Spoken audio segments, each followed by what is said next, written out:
class preparing for using this new Machzor for CBST, not a new Machzor for the world. So last week I did a little bit of an introduction, and Jan, so you hear I talked a little bit about the 4 columns and what's on each of those columns, so people have a picture of those 4 columns. Great. And then we have tonight this fantastic excitement that we have with us Rabbi Jan Uhrbach, who is one of the editors. Several times in last week's class, as I was asked why, one of the questions was, why did we end up choosing this Machzor, since the Machzor CBST uses was not available in June for us to offer for purchase. And when I went through all the different Machzorim, one of them was because of the profound, the gender, how this Machzor deals with gender, the broad poetry, the explanations, and that Rabbi Jan Uhrbach is one of the editors, gave me a sense, given that I told you, as I told the class last week, Jan, that you're one of the smartest rabbis out there, and whenever I can find one of your drashot archived online, which is often, since you give a lot of drashot, thank God, you're one of the rabbis I always listen to. So knowing that you were one of the editors bringing a feminist consciousness and a sophisticated contemporary consciousness and a deep, deep, deep, deep understanding of the liturgy, it gave me a lot of confidence. So a lot of questions were asked last week that I made up answers to. So I'm gonna start by asking you a couple of those because I suspect you'll be able to actually answer them. Great. And then just preview next Monday night. Joyce Rosenzweig and Sam Rosen are going to teach the class and focus on music of the liturgy. So tonight we're not going to talk about music, we're really talking about the liturgy and this particular Machzor. But next week at the same time, Joyce and Sam will talk about music and music of the high holidays and relate it as our 3-session preparation for these days of awe. So I want to start by asking you to talk a little bit about the process of editing of this Machzor and how you got to be involved and what you see as some of the great accomplishments of it, and that, if you don't mind. Sure. So, so the Machzor really, I mean, this was a couple of decades in the making. Ultimately, Rabbi Uhrbach, could you talk just a little louder or turn your gain up? I'm going to turn the gain up just a little bit. Is that better? Yes. And can we spotlight Rabbi Uhrbach so everybody can see her? Hold on. There we go. Great. There you go. Okay. Okay. So, the Rabbinical Assembly was looking to create a new Machzor. The last Machzor that had been created prior to this one was the Harlow, which came out in '72. And it was genius for its time. I mean, it was really innovative, and it was, but there were things about it that were no longer working. One is that it did not have a gender-neutral sensitivity as to anything.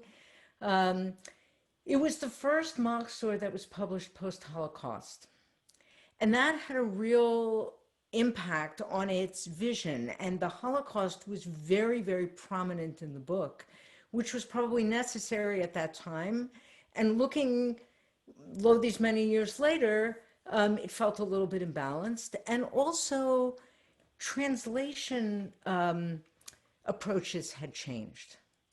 And there was, for a long time in the conservative movement, you know the old joke that, of how you deal with problematic liturgy, that the Reform movement takes it out, the conservative movement translates it out, and the Orthodox just pray it really fast.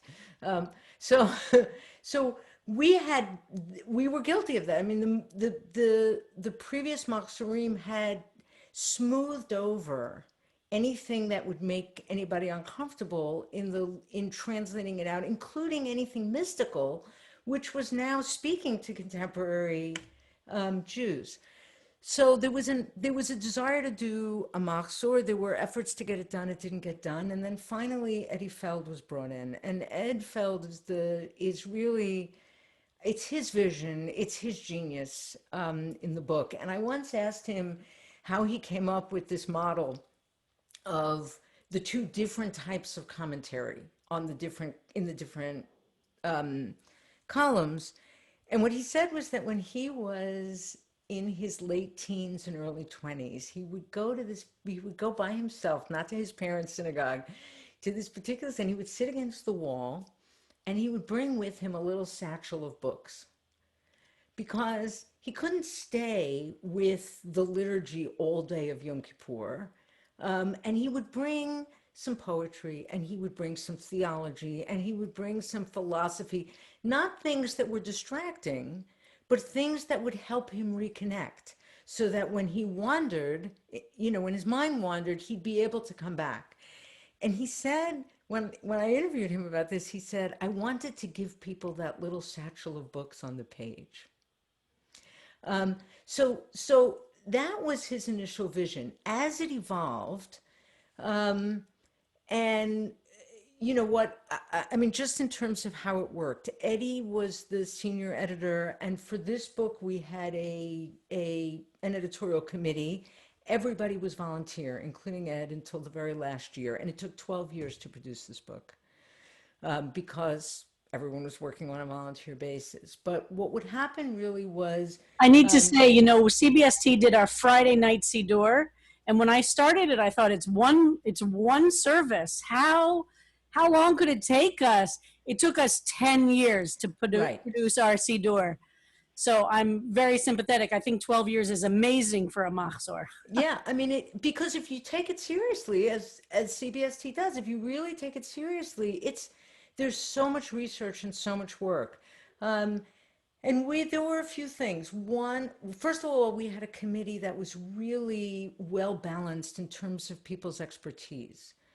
We had somebody who now has his PhD, at the time was studying for it, Rob Scheinberg, who was an expert in locating sources and variant manuscripts and, for the liturgy.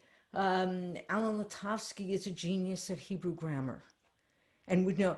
And, you think the grammar is not that important until you try to translate. And then you discover it's actually really important. And things that, you've maybe someone has prayed for 20 years and you think you know what it means. When you go to put a translation on paper, it's a different level of care, and you discover, actually, I never really delved into that aspect of the... So we had a very diverse group. We had people who were educators who were very, very sensitive to the layout and how it was presented. For me, because I did not grow up with a Jewish education, and I came to my Jewish observance and prayer life as an adult. And I remember sitting on the high holidays and knowing absolutely nothing, like not knowing how to read, not knowing anything. I have a particular sensitivity to what that feels like and how to open the experience and provide guidance. And also because I'm in the pulpit, I brought all the sensitivity of where we need page numbers and what the jump is going to look like, from here to there, and how are we going to orient people, and what's going to make it easy for rabbis and cantors to use, to call pages, to, etc. The things we spent time on, first of all, the translation. Our goal was a translation that is faithful enough to the Hebrew so that somebody who is working on learning to read Hebrew will be able to orient themselves. So that, if the word tov is going to be translated the same way most of the time, unless for some reason we really can't. And we wanted to translate in all the difficult things. And that's something you can only do in a book with commentaries. So if there's liturgy that's really hard, if there are concepts that are off-putting, we wanted to keep them so that the English reader has the same challenging experience that the Hebrew reader does. And then we dealt with it in a note. But we also wanted a translation that is readable aloud, that you can use in the English. And I will tell you that both for the Machzor and for the Siddur, every single word of the translation was read aloud to the entire committee. Every word. Because sometimes you write a translation and in your head it sounds great. And then you read it aloud and you realize, oh, we can't say that. Like, that's an idiom that sounds funny. Or the example we sometimes use is, you can't translate anymore Norah as awesome. Because when you hear it aloud, it's like awesome. And it doesn't mean what what Norah means. So we had to change that. So every word of the translation was read aloud. And the way we worked was that people would take responsibility for a particular section of the book and come up with a draft.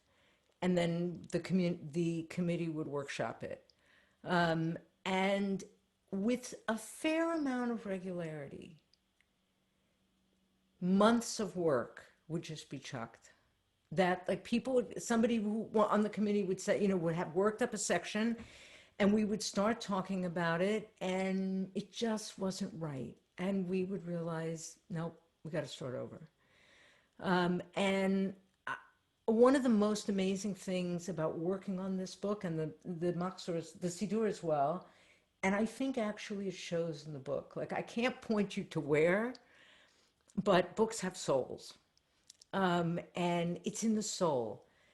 I don't remember in 12 years of working on the Machzor and another 5 on the Siddur, so 17 years of a group of rabbis and cantors working together on this, I cannot remember a single ego battle. I cannot remember a single moment when anyone dug in and it's like, well, I worked hard on that, or that I wrote that, or that's mine. And there was not one moment. Every session that we worked on, we started with a prayer that Eddie would pray that we not be the cause of error for anyone through our work. It was a holy process. So, I'll just give you an example of one thing that we went back several times, was the commentary on the Torah reading for Rosh Hashanah. And at the time, I was the only woman on the committee. It was a very feminist committee. The men on the committee were really committed feminists, and we had, different people occasionally were on and had to drop off. At the time, I was the only woman. And all the commentary that we kept coming up with for the reading for the second day, which is the binding of Isaac, anything about Sarah ticked me off. Like most of the commentary that we were coming up with was seeing Sarah as somehow less committed than Abraham, and every single time we would have this commentary, I would say, we can't put that in the book. And we went back to the drawing board about 4 or 5 times, and finally what we landed on, which is I think a much better result all around, is we ask questions. There isn't a read of the narratives of the Rosh Hashanah Torah readings. There are questions, and the commentary suggests that every year we may identify with a different character in the story. And who do you most identify with? Who do you see as right? Who is morally problematic? Are you identifying with Sarah or Hagar or Isaac or Abraham? And I think it's actually better because we're willing to keep at it until we got it right. Beyond that, I would say the general ethos of the book is reflected in the name, Lev Shalem. Like our main goal was to create a book that would be more whole, and that would include a more whole view of the Jewish people. We wanted to be more inclusive of non-Ashkenazi traditions. We wanted to be more inclusive gender-wise. We wanted to be more inclusive of life experience and family constellations. We wanted to be more inclusive theologically.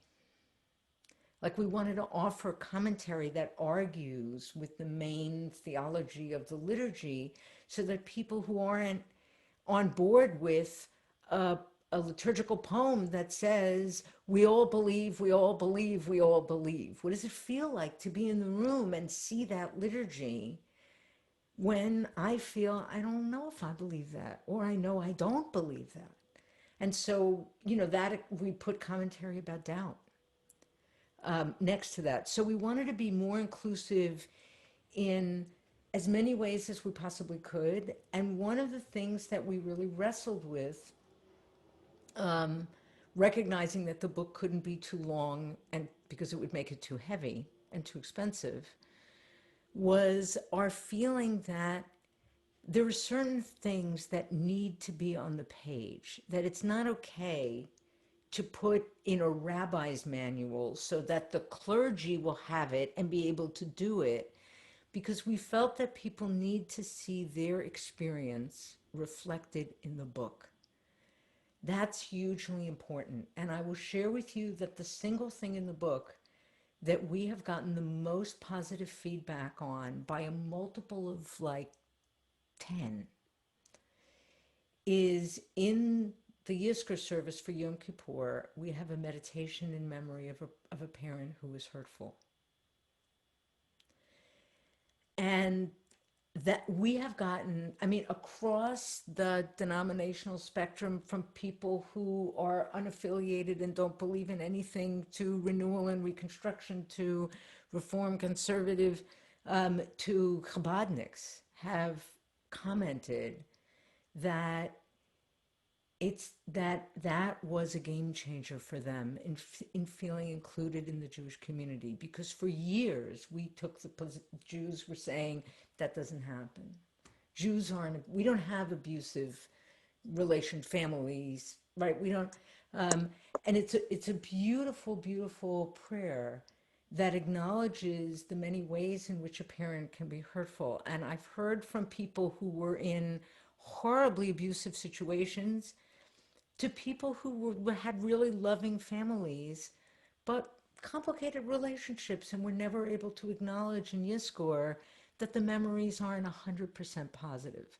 So that's an example of where we wanted to make sure that that experience would be seen on the page. I'll stop in a second because I know there are a million more questions. The only other thing I wanted to say about something you might not have thought about in terms of how the book is made, the amount of time we spent on the size, the paper, and the ink colors, and the font. The font was created specifically for this book. We spent, I don't know how many meetings with mock-ups going like this to make sure that the book could sit comfortably in one hand open, and that it wouldn't be too, unbalanced, or that it wouldn't be hard to hold this way. It was new technology in the paper that enabled a lighter weight paper that would have less bleed through to the eye and be more durable. And you should know that the cover is made entirely of recycled plastics. So we were, that was important to us too. Wonderful. And listen, since we did go through producing a Siddur, I appreciate very much the layout issues, the font sizes, and it's a beautiful, beautiful book.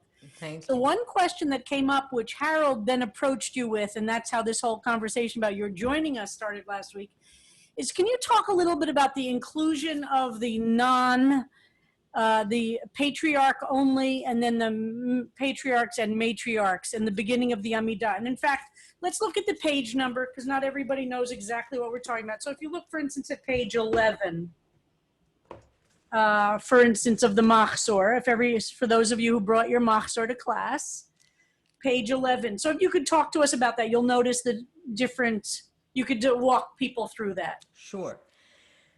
So just in terms of how the process works, we were an editorial committee, and the Rabbinical Assembly is the publisher of the book, which means that there were certain decisions that were theirs to make and not ours.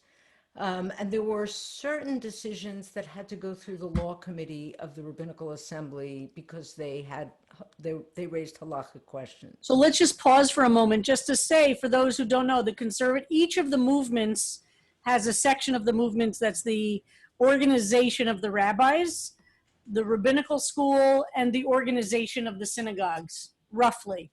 So in the conservative movement, the organization of the rabbis is called the RA, or the Rabbinical Assembly. So they were the ones who were basically put this committee together to do the book. So, okay, go ahead. Just Right. not everybody knows the structure. Yeah, no, appreciate that. Thank you. So they had final say on certain matters. some things there was never, ever any debate. There was no way that we were going to put together a new Machzor that did not include the matriarchs. Like, that was just not going to happen. There was no debate about that.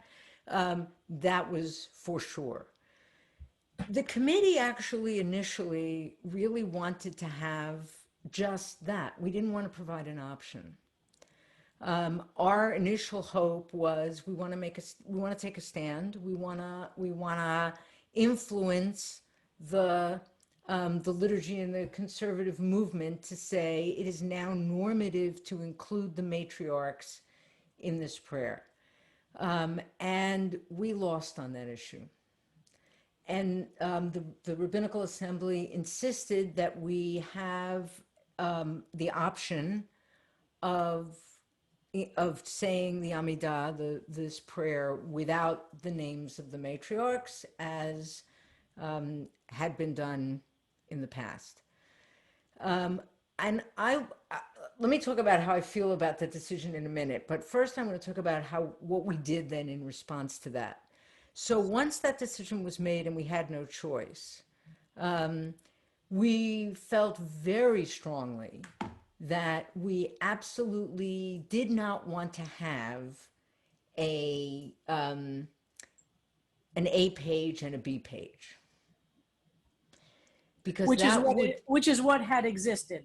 Right, which is what had existed, not in the Machzor. There was no high holiday prayer book, but in the Shabbat prayer book, it was an A and a B. And we felt that makes one secondary to the other. We want them co-equal. We want them side by side. And we spent so much time figuring out what to call them, because we were absolutely committed that we did not want to label them in a way that would make one seem more authentic. So we did not want to say, for example, traditional version. Right. We joked briefly about saying troglodyte version. We realized that would not be acceptable. And so we settled on just the basic description: version with patriarchs, version with patriarchs and matriarchs. We didn't want to say version without matriarchs. Like, it was actually not that easy to come up with this. And so that's what we decided to do. In related areas, we won. For example, every time it says Avotenu, our fathers, which is sometimes translated our ancestors, we added Ve'imotenu, and our mothers. And we added Miriam, where it's just before the Song of the Sea in the blessing after the Shema, where it says Moses and the Israelites sang. We included Moses and Miriam in the Israelites. We do that at CBST. So for folks for whom Judaism is through CBST, you wouldn't know that that's not usual to do. So they're right. So we succeeded in other areas but there were a few places where, but in this instance, they insisted that it be a choice. And part of the decision for that was economic, because the conservative movement, which is the main market for this book, is still split in terms of using or not including or not including the matriarchs. And in Canada, almost nobody does. And in fact, the conservative synagogues in Canada, the branch of the Rabbinical Assembly, the conservative group in Canada, requested that there be a special edition printed for them that did not include the option of having the matriarchs. And the Rabbinical Assembly said, no way. We're not doing it. Interesting. Yeah. So in retrospect, I was sorry at the time. In retrospect, I think it was the right decision, and I'm actually glad. And the reason is that basically since the 2016 election, I've become so much more aware of how hard it is to hold a centrist coalition and how easy it is to polarize. And if we had not included the option of a text that didn't include the matriarchs, the more small c conservative congregations would not have bought the book. Yep. And then they never would have seen all of the other progressive things that are in here. And their congregants never would have seen the option to include.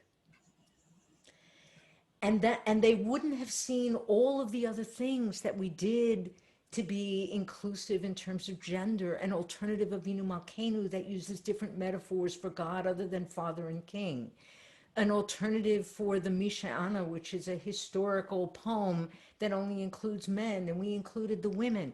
They never would have seen that. And we would have had less influence.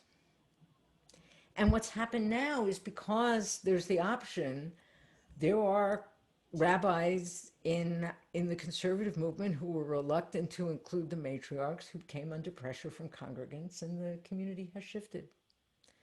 And that's actually, I think, a more influential role than we would have played if had we not included the option that didn't have the matriarchs, we would have made a statement, but less of a difference. And I feel like we're making more of a difference this way. Fascinating. That's a really deep and beautiful answer. And I want to encourage people, if you have questions, put them in the chat, and I'll make sure we can ask them. And catching up to some of the questions that came up last week, that now you're here, you can answer. Sure. There was a question about transliteration. How did you choose? I know what's in the forward, but if you could talk a little bit about the issue about how to choose to transliterate and what you chose. So what we tried to do was transliterate everything that is with some commonality sung aloud congregationally in some reasonable number of synagogues. And it's always a challenge because, synagogues have all kinds of different practices, and there's always the one-off that, oh, we do this aloud and we do that aloud, but you can't accommodate everything. We were always balancing a few things in terms of transliteration. One is the integrity of the liturgy on the page, so that you didn't end up with like turning the page every 3 lines, because no one can pray that. So we tried to have a prayer stay intact on a page, which means there's only so much room on the page. And we wanted commentary and a translation. So there's a limit to how much, it would be a different choice to create a book that would transliterate everything. There's no room for commentary then. You really can't. You can't do it in a way that something has to give. So what we tried to do were things that are likely to be sung aloud by the community so that people could sing along. Recognizing that there would be certain things that we would miss. And, there are things that we miss, but we did our best. There were probably a couple places where it was just impossible, where we had it more in the Siddur, I think, than the Machzor, places where we would have wanted to transliterate and we just couldn't, because it was just too much. It would take too much space. And in one instance, what we did was for example, for the Amidah, we put the transliteration at the very last page of the book, so that it's easy to find, because it's the last page. You just flip to the back. But if we put the transliteration every time the Amidah appears, we would have added 10 pages to the book, and something else would have to give. But that's what we tried to do. The one debate that we had about transliteration, and on this one I lost, because I used transliteration for a few years, not knowing how to read Hebrew. I felt that we needed to include, if the leader is reading something and the community is responding, we need to include what the reader is saying. Otherwise, you're not going to know when to respond. And others on the committee felt that would be confusing, that people who are not so familiar with the service might then sing aloud something that other people weren't singing and be embarrassed. And so it's better just to transliterate the community response rather than the call and response. So that's the decision that we made. I think it would be fun to look at the Avinu Malkeinu and talk about that a little bit more, looking at the pages, page 425, and it goes through to page 426 or 427. So let's look, if you could walk us through how you made those choices, and those in the Psalms class, we've talked about when a Hebrew word doesn't get translated but just used in the English. And here you'll see that Avinu Malkeinu is not translated on page 425. So if you could talk a little bit about this, since this is obviously one of the a very important prayer, and maybe walk us through a little bit about the choices you made here. Yeah. So the Avinu Malkeinu, there were a few places in the text where we felt that translation is impossible. Because the Hebrew is so rich that too much would be lost in translation. And what we wanted to do was keep the Hebrew and put a note explaining the meaning. In other cases, and this is one, Avinu Malkeinu, it just felt, I think what we felt is that the sound of those words is actually more important than the meaning. And that it's more helpful to people reading in English to be able to read the words Avinu Malkeinu than to have to say what? Our parent, our sovereign? Which is hardly very poetic, and doesn't, it just didn't, it didn't work as well. And we felt that lots of congregations, if they do this in English, I do this in my congregation in English, we do Avinu Malkeinu, we have sinned in your presence. Avinu Malkeinu, we have no sovereign but you. We always did. So we felt that it would be helpful to keep the transliteration there. The transliteration. We transliterated there in red. You can see on page 425 the lines that are bolded, because some congregations have a tradition of praying those responsively in the Hebrew. And so we wanted to enable people to do that. But then we created this alternative version, which is on the next page. And what we did is we looked to page 426.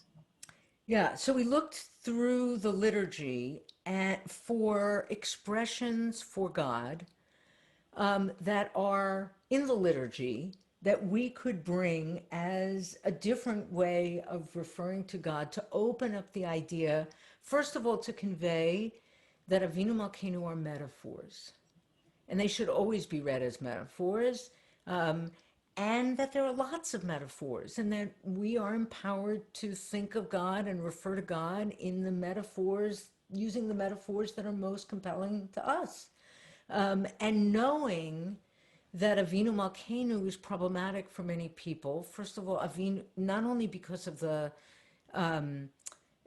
gendered aspects of it, but for some people, Father is a disturbing, not inspiring or comforting metaphor. It's not a metaphor of a protective presence. And that can really be challenging.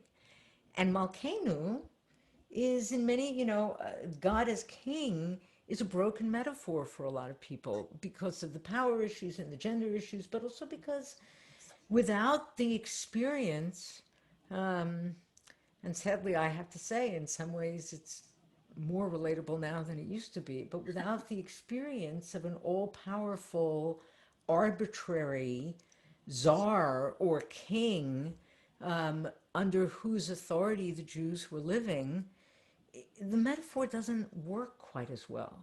And so we wanted to create an opportunity and just model that there are lots of different metaphors that we can use. You'll notice if you look at the Hebrew that we created it as an acrostic. So we started with Avinu Malkeinu, and then we went to Borenu, Goalenu, Dorshenu, Hodeinu, Vatikenu, so that it comes down as an acrostic. Yeah. Great, thank you.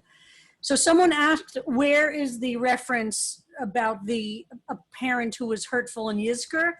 So I want to point out, if people turn to page 292, so everybody could actually see this, which Rabbi Uhrbach referred to, but I want to make sure everybody sees it. So when we get to Yizkor, you'll know it's there. It's on the fourth column. Remember, I described 1, 2, 3, and 4 going from the Hebrew right to left.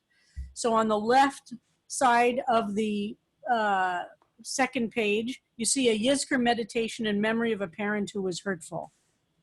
So that's responding to where and what exactly it is in Yizkor.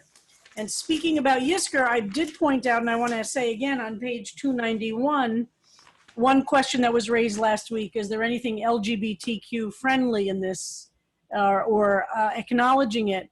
And I did point out that in the Yizkor list, obviously we now can have husbands and even wives, but we also, some of us are closer with the word partner.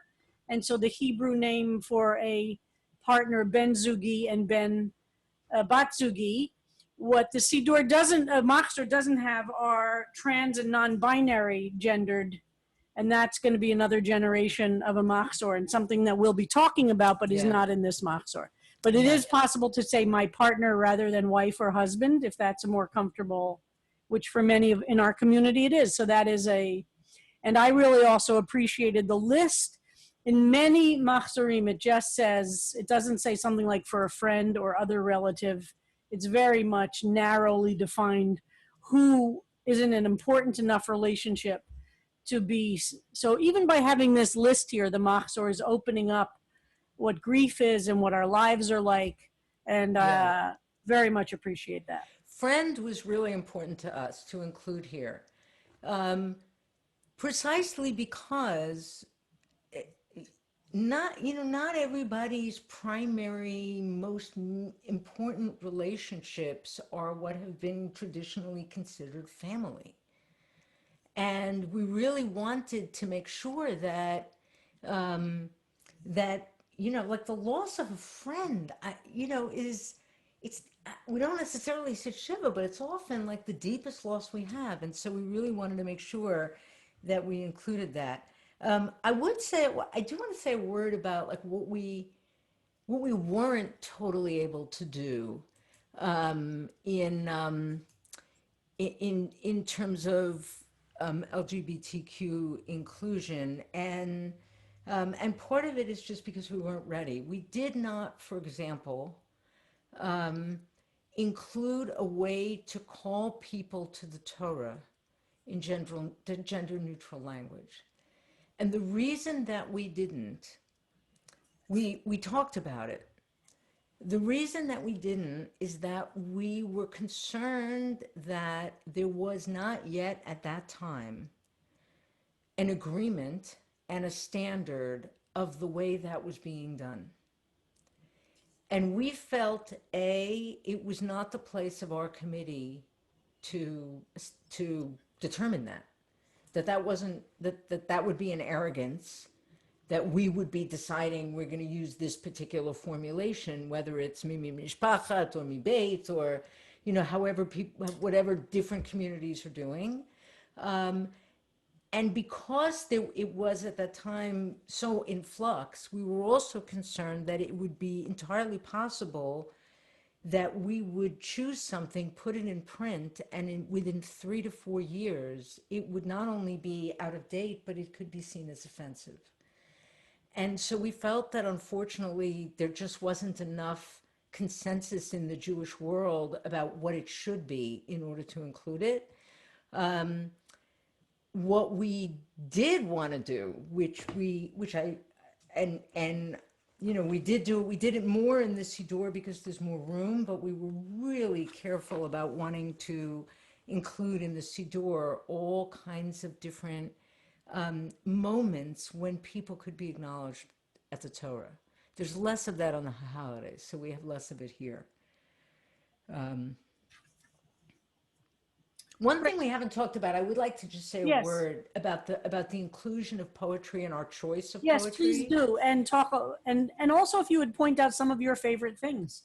Yeah, I'd be really happy to do that. So we wanted to put in poetry for a number of reasons. One is to convey and to highlight that liturgy is poetry, always. Like, we don't approach a liturgical text for information.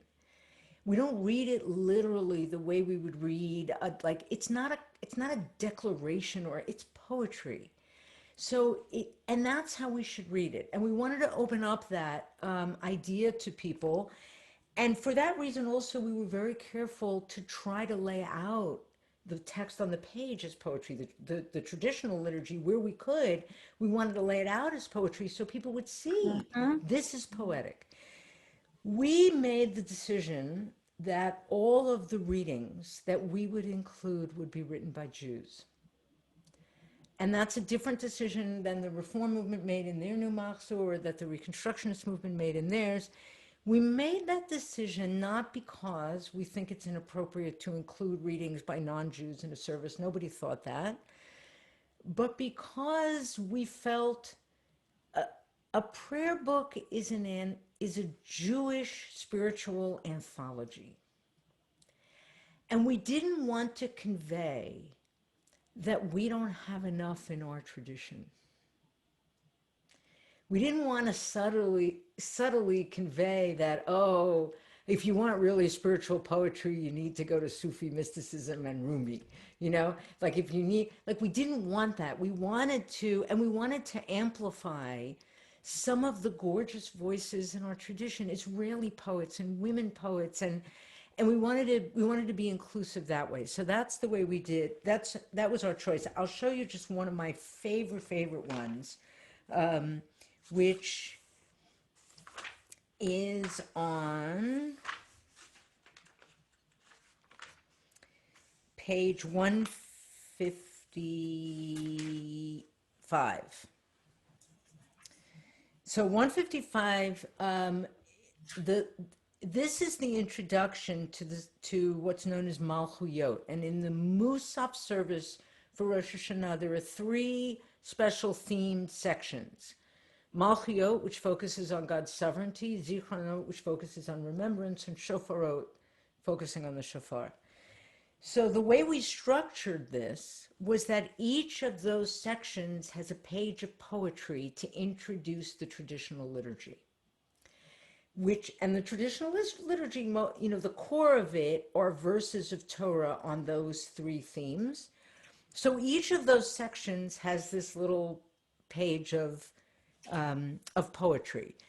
And always there is a traditional Hebrew piyut that is associated with that part of the service. So here you have Melech Elyon, which is a fragment of a poem that in its entirety would alternate a verse about Melech Elyon, the sovereign on high, contrasting with the Melech Evyon, the impoverished earthly sovereign below. What we have here, which is actually pretty traditional in many Machzorim, is just the echo of it. There's one Melech Evyon, one impoverished earthly pathetic sovereign verse, which is the second to last one.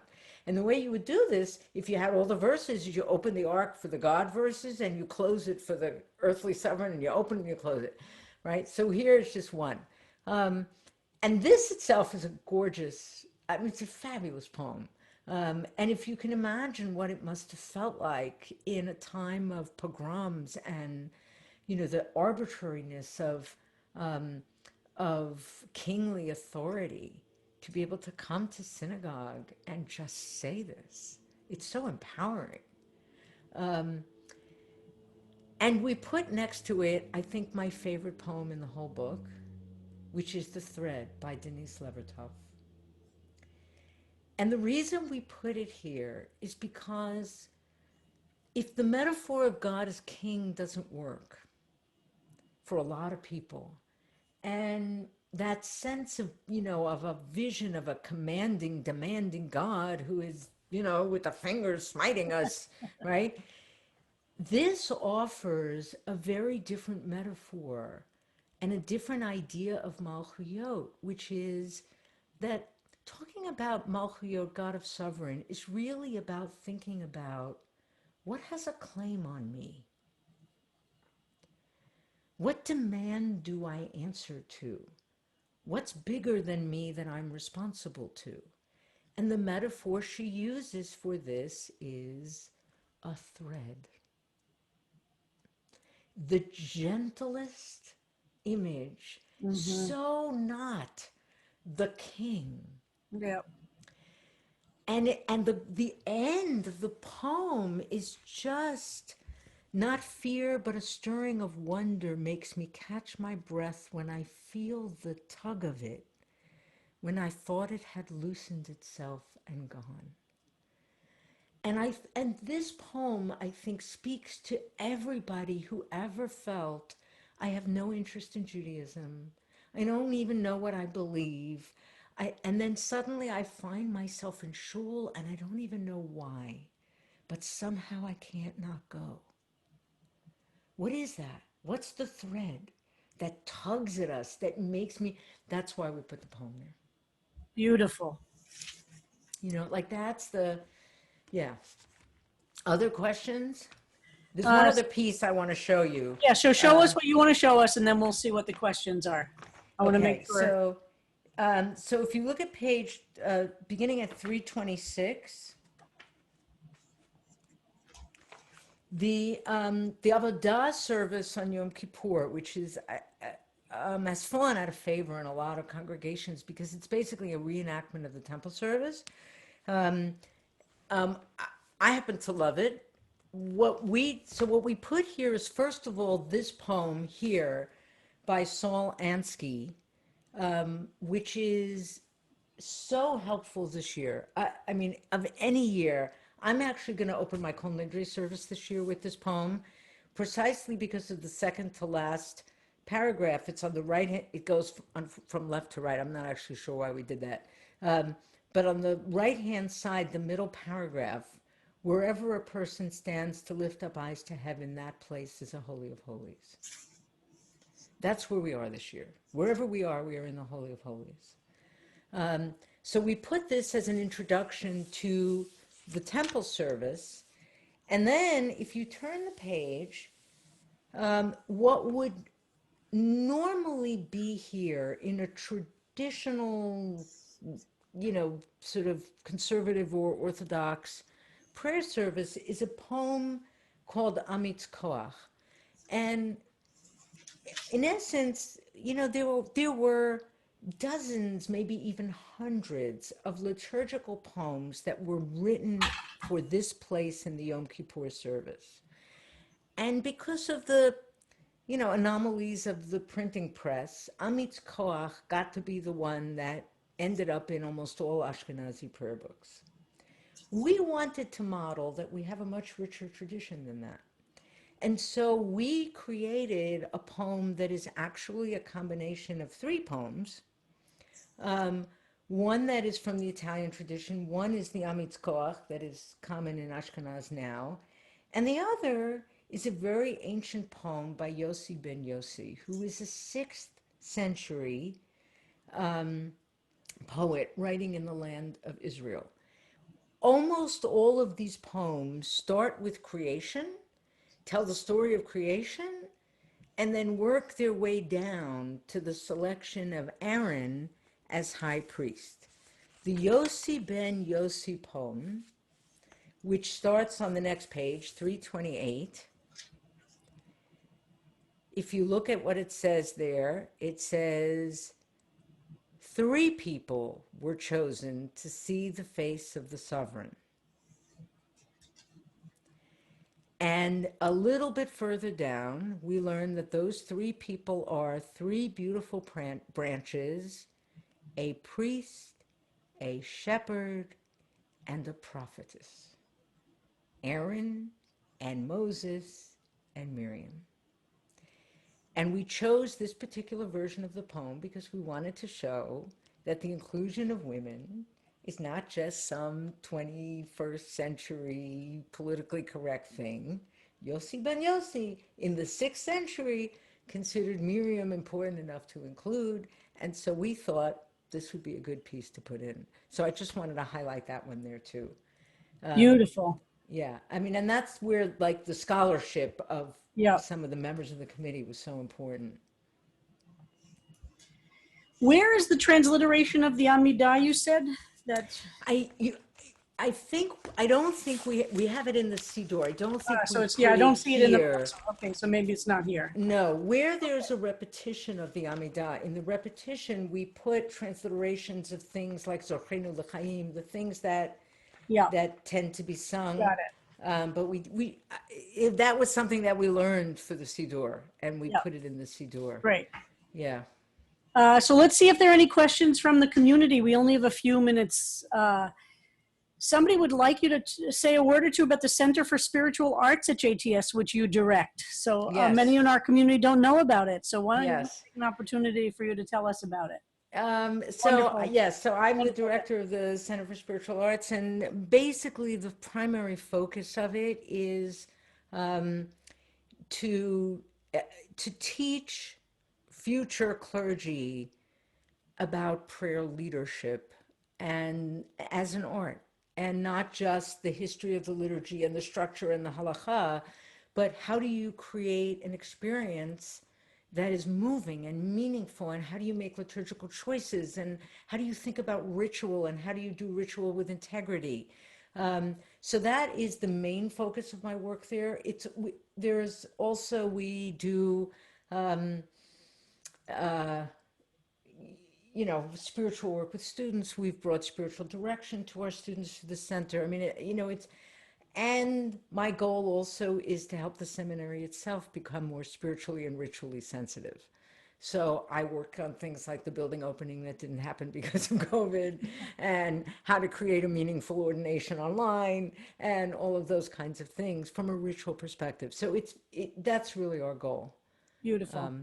Yeah. And can you talk a little, we have a question from Doug. Can you talk a little bit about the process for creating the fonts? Yes. Okay. So the other little known unseen genius in this book is our book designer, Scott Martin Kosofsky. He created the font. He did it it is derivative of a font from a manuscript of a Machzor in the seminary library. I don't remember which one it is, but he used that font as the basis, so it's grounded in history. And then he developed it, and we worked on it and tweaked little bits to make it really readable.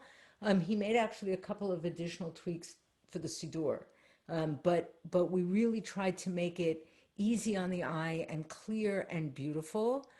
You should also know that every single page of this book was hand designed and hand set.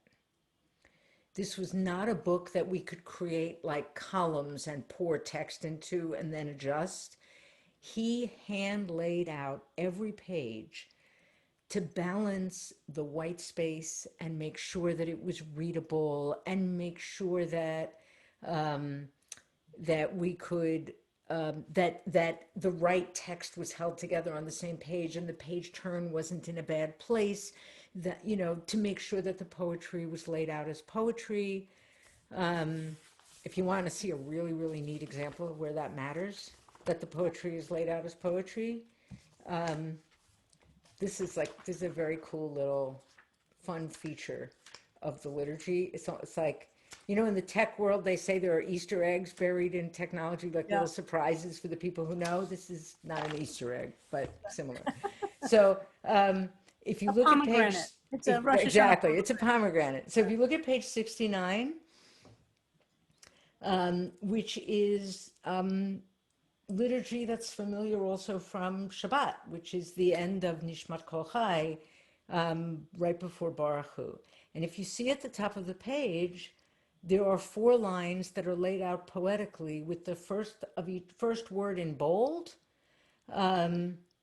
and the rest of the line not in bold. And the reason that we laid it out that way is to convey that this little bit of poetry is actually a midrash on the line from the Amidah, Ha'el Hagadol Hagibur Ve'Hanora, God, great, mighty, awesome. It's a midrash, Ha'el B'Tatzumotu Zecha, Hagadol B'Kvod Shemecha, etc., etc. And then if you look just a little bit further down, there are 4 lines that are also laid out in columns.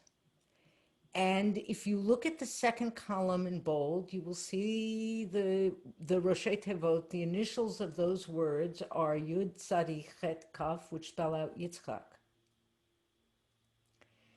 The next column, the Hebrew is in a particular form of the verb, so that the beginning of the verb is actually the 3rd letter of each word. Each letter begins with tit, tet, tet. But the next letter, which is an acrostic, resh, bet, kuf, hey, Rivka. This prayer, the last word in each line, when we pray it on Shabbat in the Ashkenazi tradition, these words are in a different order. So you don't get the acrostic of Rebecca's name. But in the Ashkenazic tradition, only on the High Holy Days, the word order is changed so that the acrostic appears.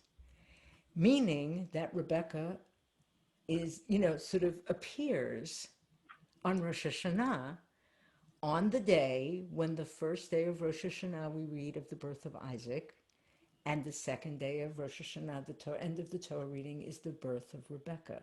It gets ignored because the binding of Isaac is so overwhelming, nobody pays attention that it's not only Isaac whose birth we read on Rosh Hashanah, but Rebecca. And she materializes here in those initials, which you wouldn't notice if we hadn't laid it out that way. Right. The Reconstructionist Shabbat Siddur does that, which CBST uses on Shabbat morning. So folks can see that in the liberal minyan on page 241 of the Reconstructionist Siddur. You can see, and they've enlarged the letters for Yitzchak and for Rivka so that you can see that. So they keep Rivka all Rivka year. there, and they keep Rivka all year, and they keep Yitzchak there all year. That's great. Yeah. Yeah. So we have a lot of different Sidurim at CBST. So right, I know. We have a lot so of. That's great. Yeah.